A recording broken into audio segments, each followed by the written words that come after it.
Hello, everyone. Oh, recording in progress, it just told me. So my name is Greta Gissel, and I'm the executive director for what is now called Connect Kootenai. Our name came out a little ahead of sort of the cart before the horse on that one. We were trying to get everything together before we announced the new name, but we presented to Ignite, and so it's out there. But really, really positive response. So Connect Kootenai moving forward. And I just wanted to state that the entire board of Connect Kootenai is on board with the housing initiative that Kiki and you all have been working on for so long. And I just wanted to congratulate you also for all of the work that you've done thus far. And especially Kiki and you, Hillary, for all of the groundwork and everything else you guys have done to push things forward. So super grateful for laying the groundwork of something phenomenal. And I feel honored to be able to move things forward. So thank you. Hi, everyone. And so the merger is official. And so we're moving forward with that as far as taking on the mission of what you've established. And I know your mission of what you guys do is at the top of your agenda, but super excited about moving that forward. And then our mission and vision, we went through strategic planning, and I think I mentioned that before, but our mission is to connect Kootenai for a better tomorrow and to make sure that everyone has the opportunity to belong, thrive, and make a positive impact. And so, and in order for people to do any of those things, they have to have a place to live. So housing is obviously our priority objective at this point. And then, as you know from the survey results, like I just said, we are taking it on with the results. And so I know you guys have seen those. They were sent out as well. And then, does anybody have any questions so far? Please interrupt or interject if you do. Okay. And then, so the priorities and work plan moving forward. So the plan is to continue to work RHDP as it is currently, and we're going to send out a Survey Monkey here shortly that thank you, Hillary, she created it, but to see what kind of changes you might want to have, or if you want things to stay the same, or if there's something that you'd like to see brought in, or vice versa. So there's in the survey, be frank so that we can get a real idea of what you guys want moving forward, especially with meetings and meeting times and things like that. I prefer to meet in person. I feel like it's a lot better connection that way, but I'm happy to do whatever the group wants moving forward. So that's the structure. It'll continue on as it is. So I'm not changing anything moving forward. I'm just continuing the mission that you've already set forth. So, and then we'll continue with the same effort as trying to do the commissioner meeting again. I think 2 times a year is what that came out of Kiki's first one of those, right? Kiki's 2 year, every 6 months, correct? And then we also want to do a developer forum moving forward, and hopefully within this first quarter of the year. So bringing the developers together to talk about the incentives and what other things that they could come up with that might help them push forward affordable housing and what they need in order to do that from the cities and municipalities that they develop in. And then the housing proposal overview, it was sent out as well. It was long, 7 pages, but I think I just want to really restate that we're in this to be, to move the dial, to create the action and momentum forward, to make sure that we can provide the housing that we need in our community. But I'm not going to go through that. If you have any questions, please reach out to me and I'd be happy to meet with you one-on-one or in a group or whatever that works for you, as far as the housing proposal that was put together for CDA 2030 to present to you. And then, so the transition phase, there's a lot to learn. Kiki shoes, I don't know if you guys knew this or not, but they're a size 78. And so it's really big shoes to fill. So I'm trying to learn as much as I can, as quickly as I can. And last year, Kiki was gracious enough to take me around to a lot of the meetings that we had. And so that was awesome. Thank you, Kiki. But moving forward, I'll be meeting with Kiki weekly to talk about how to move forward, how to move things forward, answer questions that anyone in the group might have, and just facilitate that momentum. Does anybody have any questions about that housing proposal? And Greta, I'll just chime in Thanks. really quickly. So if anyone does, the attendees can use the Q&A feature and we can look for any questions, and then Greta can respond to those, or if she can't, maybe one of the other panels can chime in.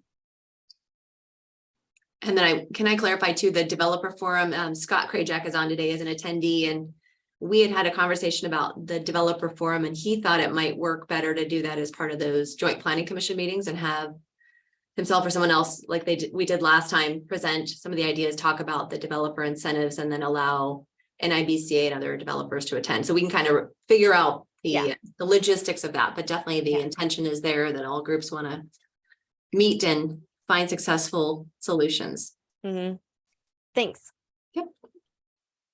We will work on a press release with Taryn and others to make sure that everyone knows that the transition is happening and then it's moving forward. And then once that is put together, I'll let you guys know. And then, like I said, the survey that's coming out of the working group and advisory group on preferred meeting format, engagement, if you know of someone that needs to be brought into the mix, then you can put that down there. If you're not the right person and you know someone, or however that works for you.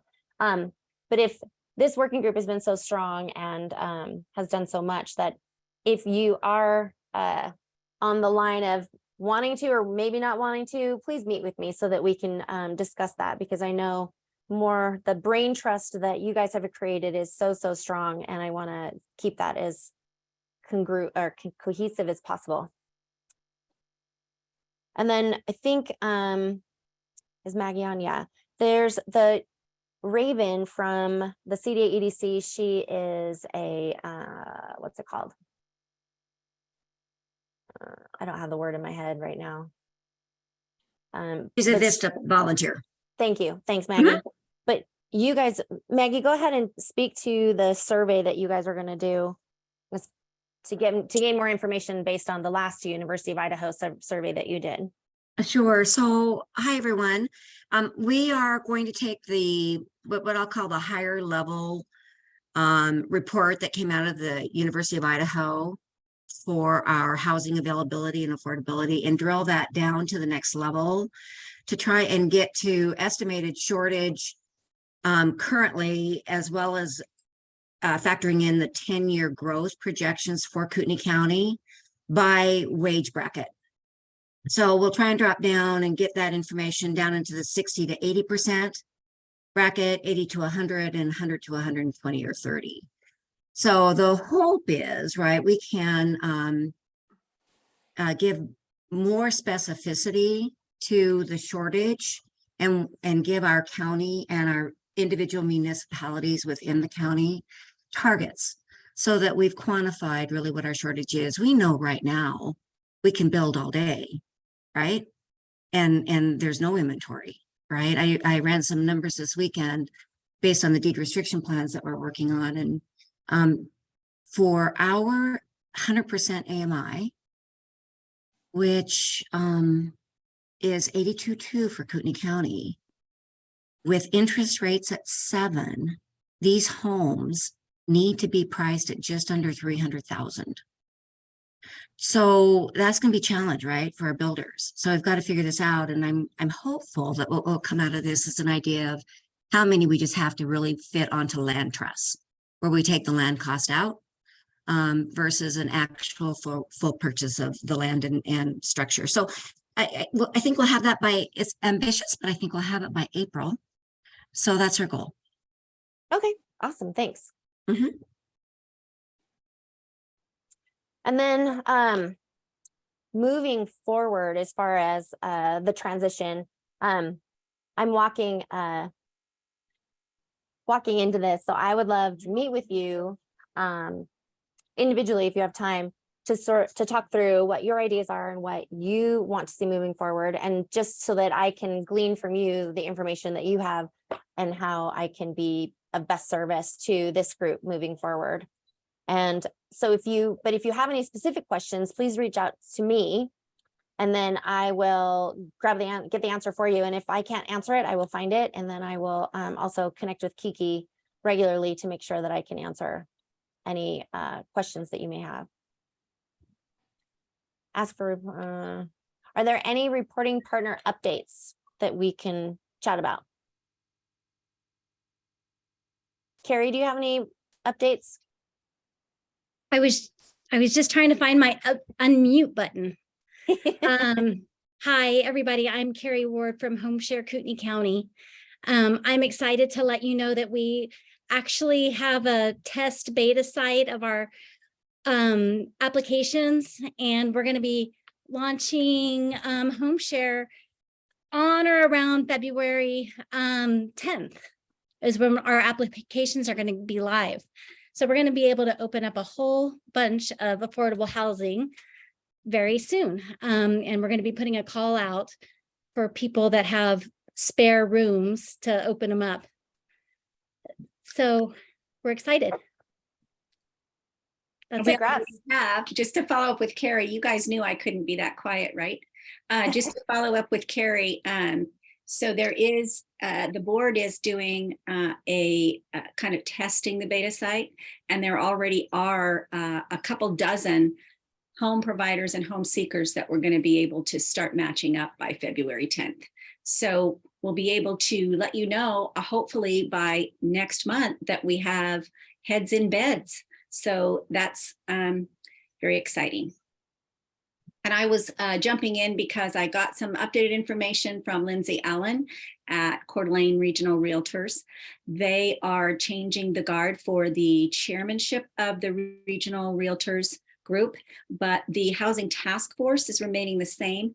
They have gone through a few hiccups, but by the end of this month, they're intending to meet with the group in order to launch the fundraising campaign through the Idaho Home Partnership Foundation. So they're starting those online meetings to see what it's going to take to do that, and what kind of time frame and what kind of workforce they need up here in order to do that. So I am sure that they will have a longer report once they get their meetings with Deanna Ward done and know what they are what their next steps are going to be. They have a bunch of questions for some local fundraising opportunities they want to dovetail with that. So we don't know what's possible and what's not, but it is still on the burner and coming up soon. Thanks, Kiki. Does anybody else have any updates that they want to share? Greta, I can share an update on the manufactured housing community effort. I am currently working with 6 different communities across Kootenai County. One has already incorporated and notified their owner. There are two or three more that are close to ready to incorporate and then notify their owner as well. One of those communities has a fantastic relationship with their owner, and they most likely will be submitting a letter of intent to purchase along with that notification. So that is moving along quickly. And I believe, like we've said before, once one community sells to the residents, they will most likely fall like dominoes, and we'll have other communities being sold to the residents as well. That sounds great, Victoria. The one in Rathdrum that's been such a problem, are you working with them? Yes, I am. Yeah, great. Okay.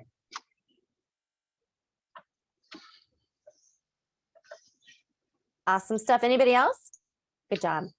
We have Jeff Bowler. I was trying to promote him to panelist, but he's an attendee. Jeff, I don't know if you have any updates on kind of the school efforts, if you could put that in the Q&A for people, if there's anything to report on, or if there's any upcoming legislation or any changes ahead. The school just sent out a survey. I know that to check homelessness. So that was exciting. I'm hoping to get the results of that. I don't know when they're coming in. I don't see any message from Jeff yet. Is he there?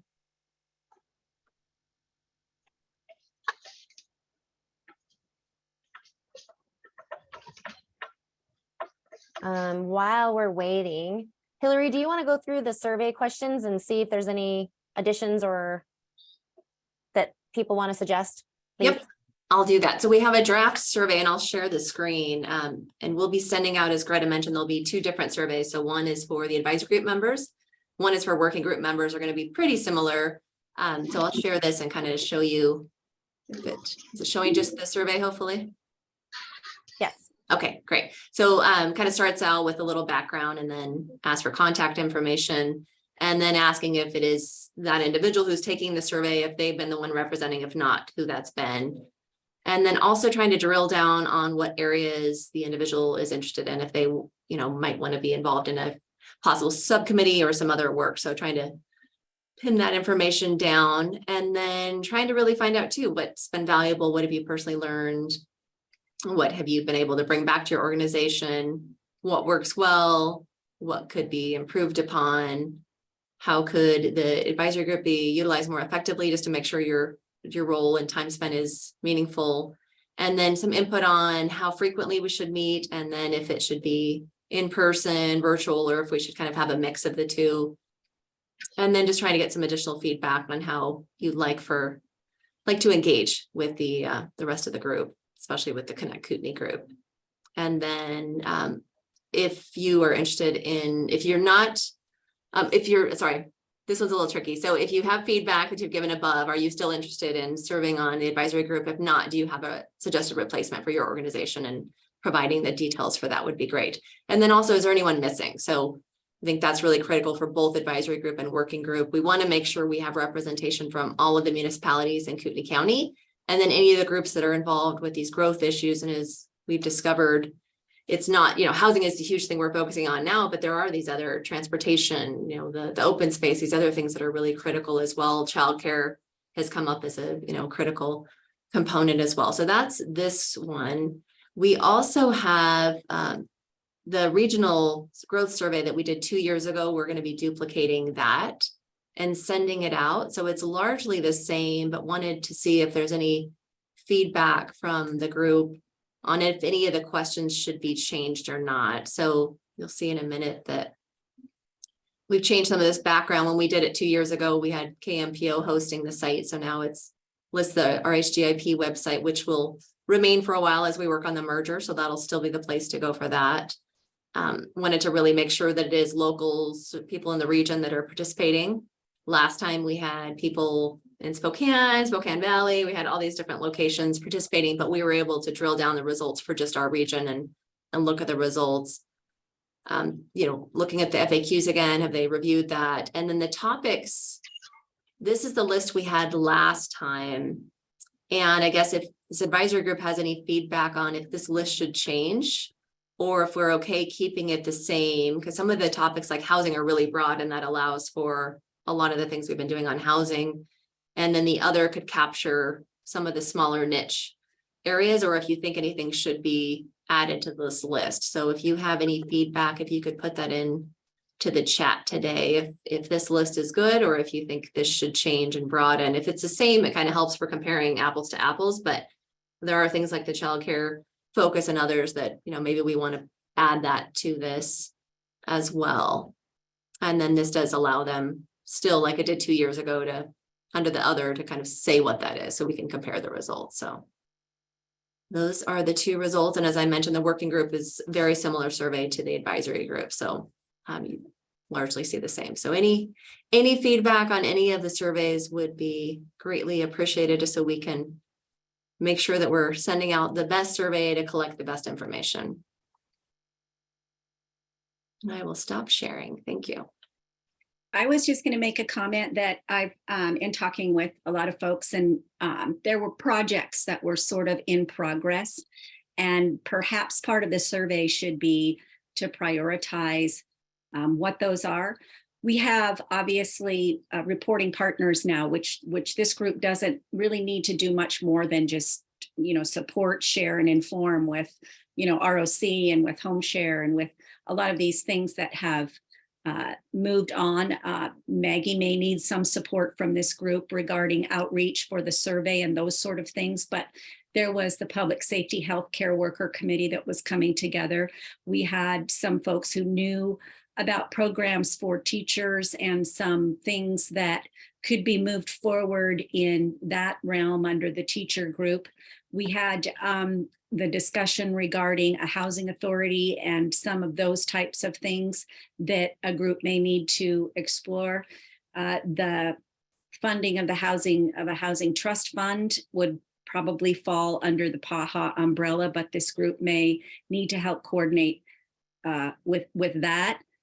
Some of the other toolkit items kind of could have broken out or may be able to be broken out into working group pieces to kind of knock those down.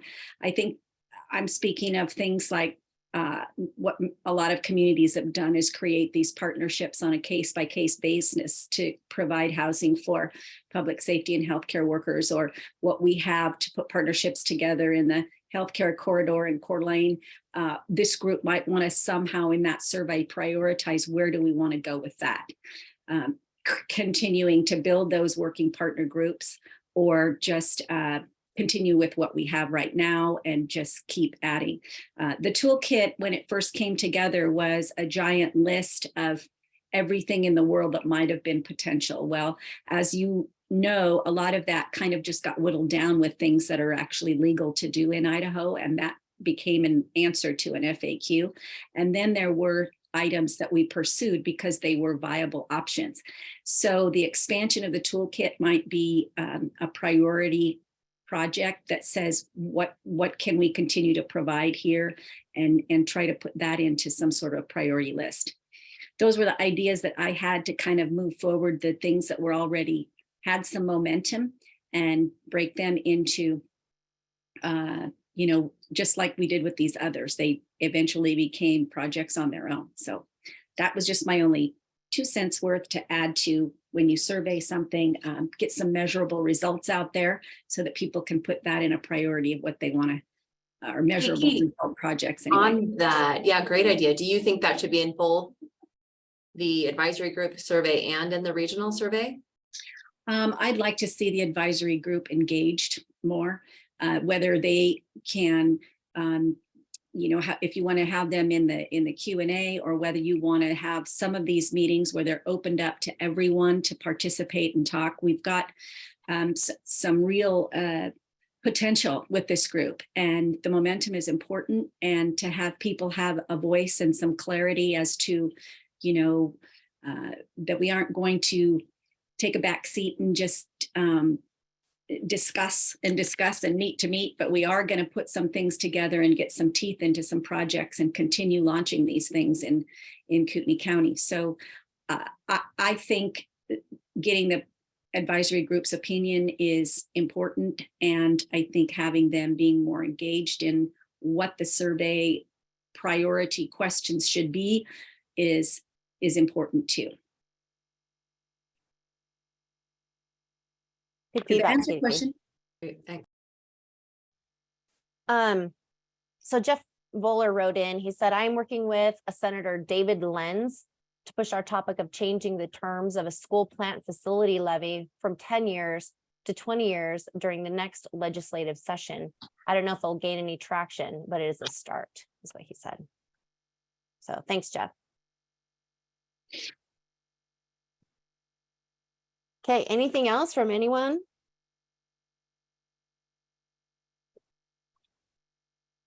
We covered the agenda, so Yeah, everybody loves a meeting that ends early. I know, right?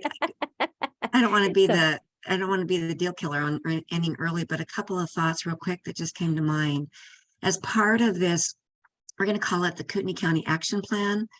We're using a template that's quite similar, although I think it's going to look different still, but to what Ketchum used, predominantly for Ketchum, but they also included Blaine County. I think we'll be more regional. We'll do the whole county and then try and break down the municipalities individually there within the county. But the resources for the housing are, we'll need to tap in, Carrie, to home share what you think you've got in available units, right? Victoria, what you're doing on the ROCs. And then Kiki spoke to the importance of the advisory committee. That's so true, because as we did with the last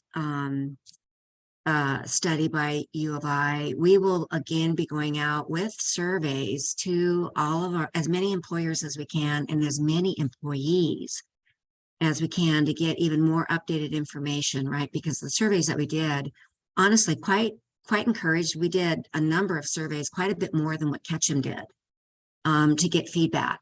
So really asking the employers at this point in time, what really are the unfilled jobs due to lack of housing, right? Versus skills. Maybe both, but we want it to really be driven by the lack of housing so that that can light the fire, or if it's not lit, it should be, but at least continue to have it burn for the importance of proceeding. So this group is going to be, I think, so important as we try and advance the work of this action plan coming together. So I don't know, Greta, if that means running that through you or how best to do it, but I'll defer and appreciate your input on that.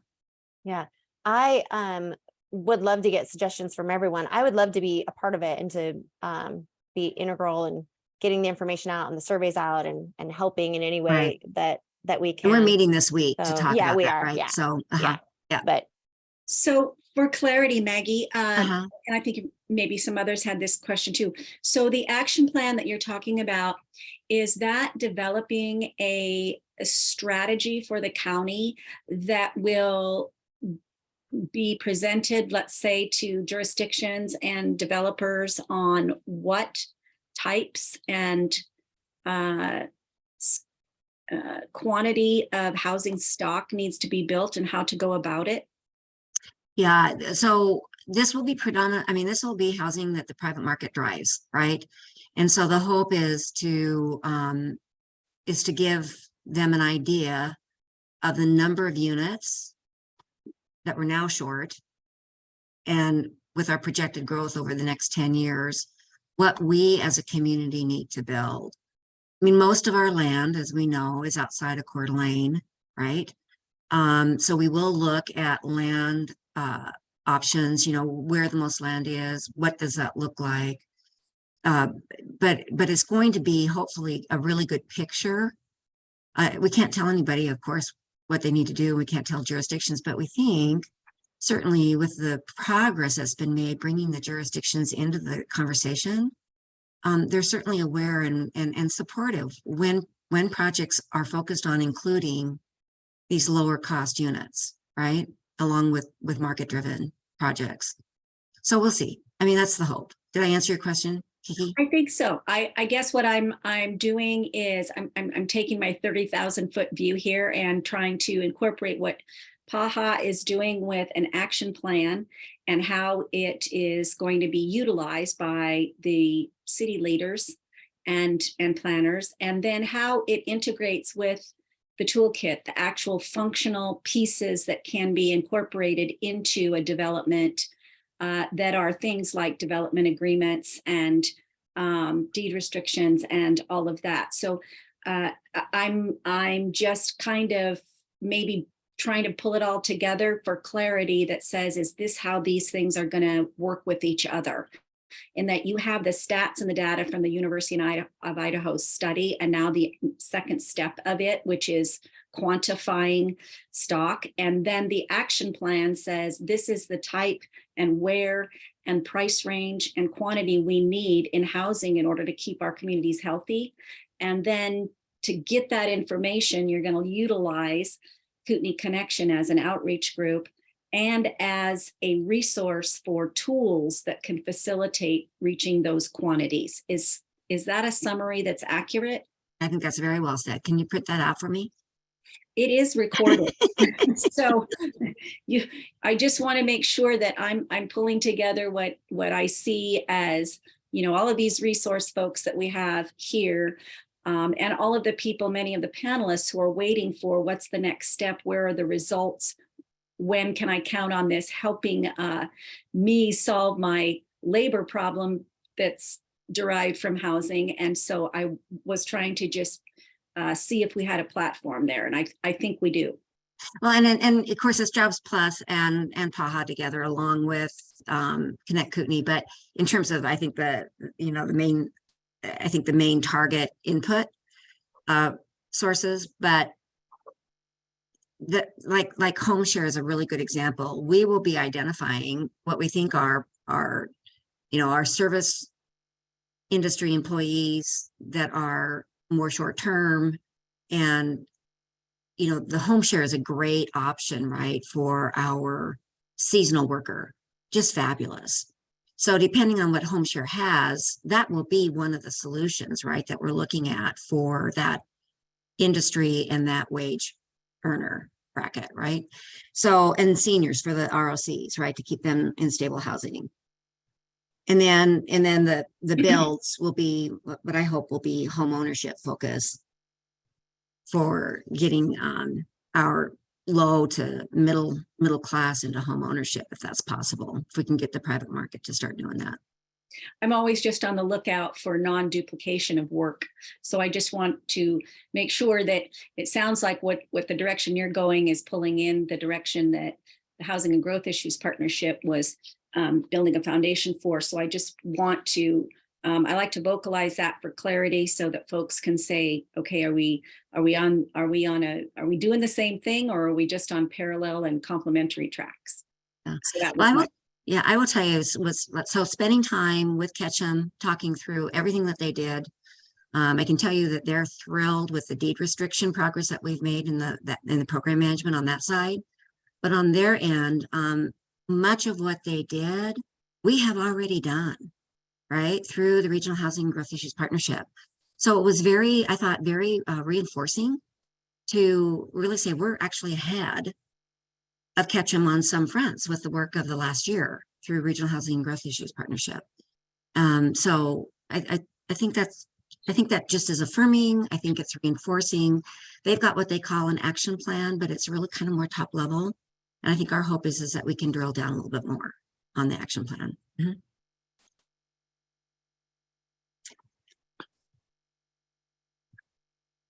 Did I Thanks. derail us? Sorry about that. I appreciate it. Maggie and I have gone through so much together. We forget that we're talking a language that not everybody's heard part of the vocabulary of. So Maggie, thank you for all the work you keep doing on this. PAHA's come a long ways in the last couple of years due to your leadership. So that's pretty cool to watch. I think it's providentially led. All right. Does anybody else have anything or any questions or anything they'd like to add, comment on, question, share? I don't know the last time you were updated on like the workforce housing, where we're at on that. That's the $50 million appropriated by the state. Anyway, in the first round, which was in October, we approved, I believe it was 9 deals for about 28 million of the 50 million. It was a little over 1,000 units, so that was good. Pretty good around the state. There's a couple up in Sandpoint, Lewiston, a couple down in this area, Twin Falls, Pocatello area, and Idaho Falls. So it was pretty good coverage throughout the state.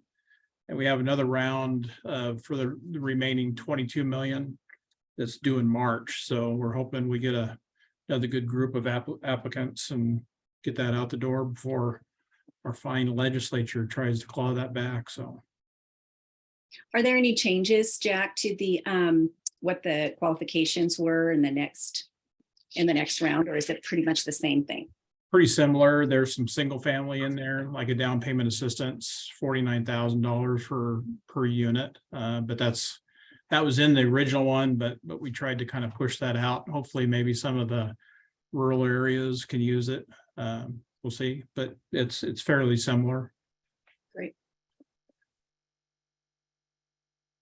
I don't know if you're gonna be able to hear me, but how many applicants did you get out of Kootenai County in this area?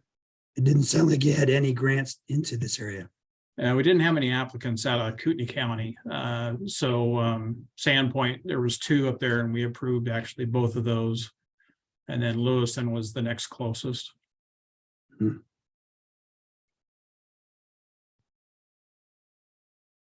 Does anyone know anyone that wants to throw their hat in to try to write for that? Jack, give me condos where people can buy them.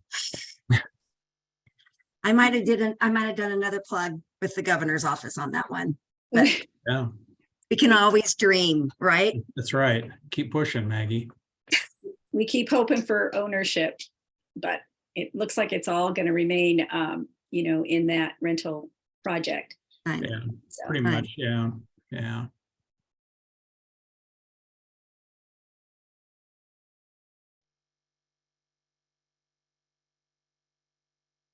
Okay, is there anything else?